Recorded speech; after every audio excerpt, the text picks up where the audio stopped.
Bom, e o ministro do Supremo, Alexandre de Moraes, mandou bloquear quase 30 perfis nas redes sociais sem dizer qual crime foi cometido. A informação consta no relatório publicado na quarta-feira pela Comissão de Assuntos Judiciários da Câmara dos Deputados dos Estados Unidos. De acordo com o documento, a Assessoria Especial de Enfrentamento à Desinformação, órgão ligado ao Tribunal Superior Eleitoral, atualmente presidido por Moraes, identificava a publicação de informações supostamente falsas nas redes sociais e acionava a Justiça. Nas 27 decisões em que determinou a derrubada de perfis, o ministro menciona a assessoria. Contudo, em nenhuma citação, o ministro esclarece quais crimes foram cometidos pelos perfis citados. Alexandre Garcia, hoje conosco todas as sextas-feiras, muito boa noite, seja bem-vindo, hoje de volta a Portugal, né, Alexandre?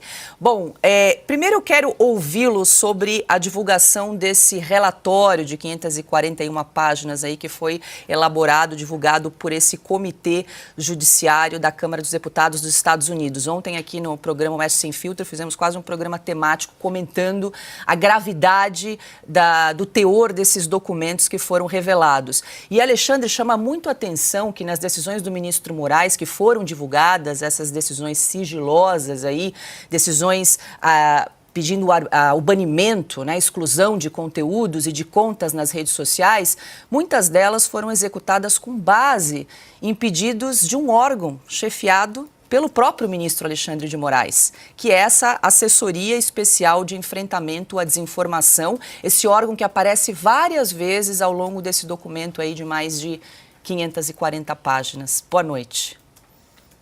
Boa noite, Paula. Boa noite, Ana. Boa noite, Piotr, Silvio. Olha, não saiu só nos Estados Unidos, saiu aqui na Europa também. Está todo mundo perguntando para a gente na rua. Hoje me perguntaram, a situação está feia no Brasil, né? Aí eu pergunto, Paulo, você diz assim, olha, um órgão de assessoria. Não é o Ministério Público? Olha, se não for, tem alguma coisa errada, porque a Constituição, nos artigos 127 e 129, diz que quem tem a iniciativa nisso é o Ministério Público. Mas não é só nisso que está errado. Porque a Constituição proíbe expressamente qualquer tipo de censura.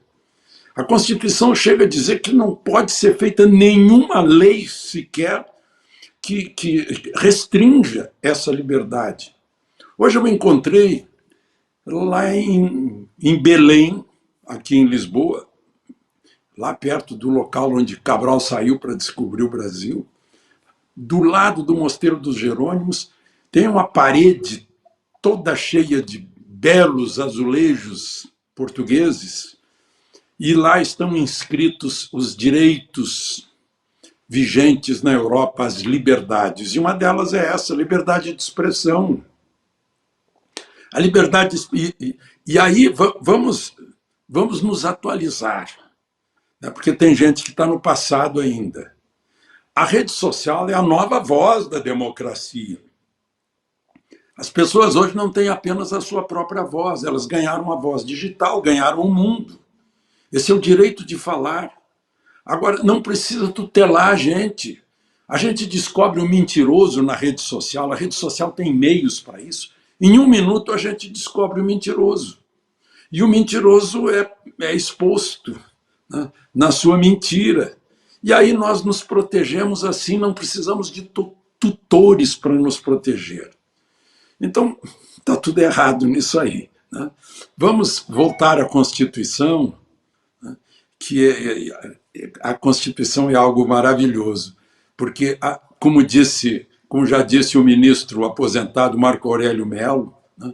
A medula da Constituição é a liberdade. Então, voltemos à Constituição e tudo isso se resolve. Ana Paula Henkel, muito boa noite, parabéns pelo belo artigo de capa, Ana, foi um trabalho aí primoroso para buscar, né, trazer aí com concisão, com clareza, alguns trechos, até você comentou que foi difícil, né, selecionar os piores, melhores, né, trechos desse relatório de mais de 500 páginas, mas tão necessário para a gente entender o que está acontecendo em termos de censura e de abuso do Poder Judiciário no Brasil de hoje. Boa noite. Boa noite, Paula. Boa noite, Pioto, Silvio. Boa noite, mestre Alexandre Garcia. Muito boa noite à nossa audiência maravilhosa. Tenho recebido algumas mensagens aqui sobre o artigo, Branca, obrigada. E algumas pessoas, por causa do artigo, resolveram baixar as 541 páginas e ler, né? Algumas. E algumas pessoas estão me dizendo: olha, ainda estou na página cento e alguma coisa, estou chocada.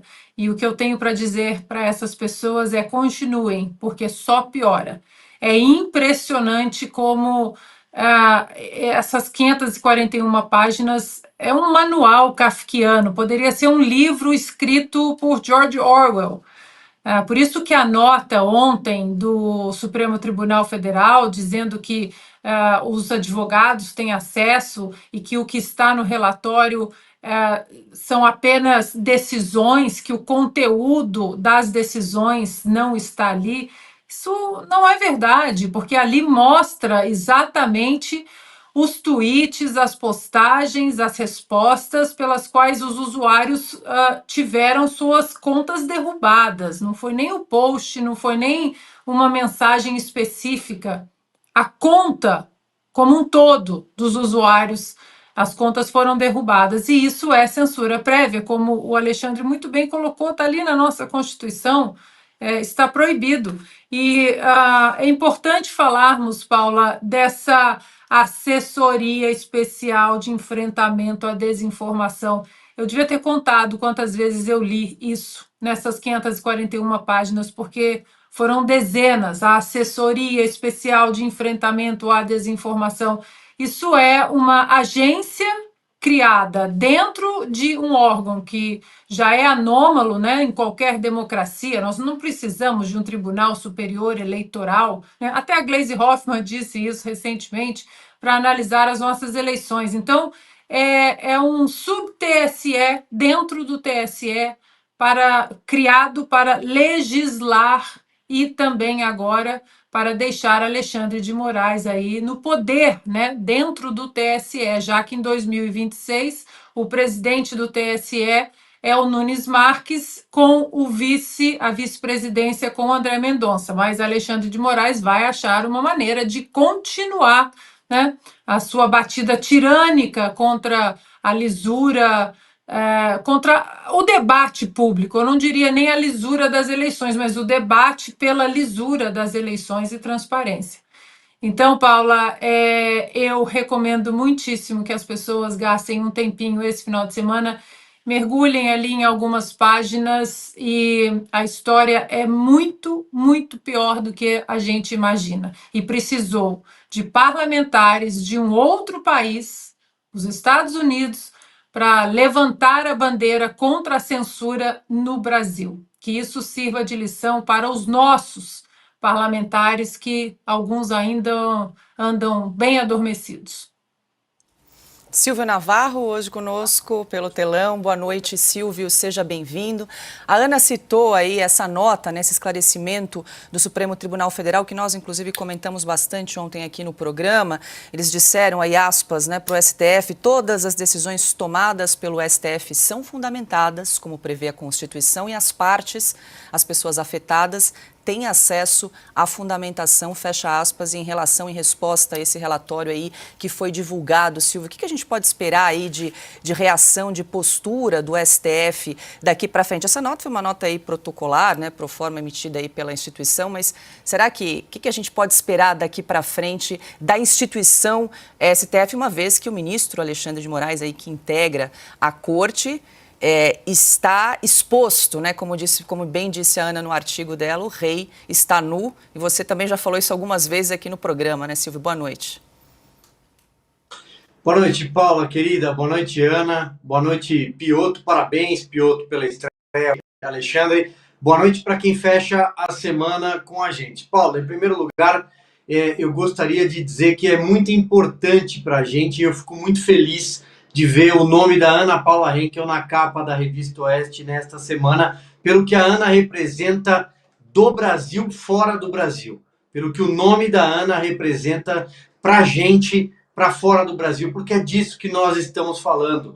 a engrenagem de censura, essa engrenagem truculenta montada no Brasil por alguns ministros da Suprema Corte e pelo Palácio do Planalto, evidentemente, que faz parte deste consórcio de poder, está exposta mundialmente. Há 15 dias, o Brasil é notícia no mundo. Semana passada, a última vez que uma consultoria fez alguma análise sobre publicações pelo mundo, o Brasil era notícia em 4.500 reportagens, em 1.500 sites. Eu imagino que esse número hoje seja pelo menos o dobro. Nós somos notícia no Wall Street Journal, na Fox News, na Times, La Nación na Argentina, na BBC, no Guardian, na Al Jazeera. Nós somos notícia no mundo inteiro.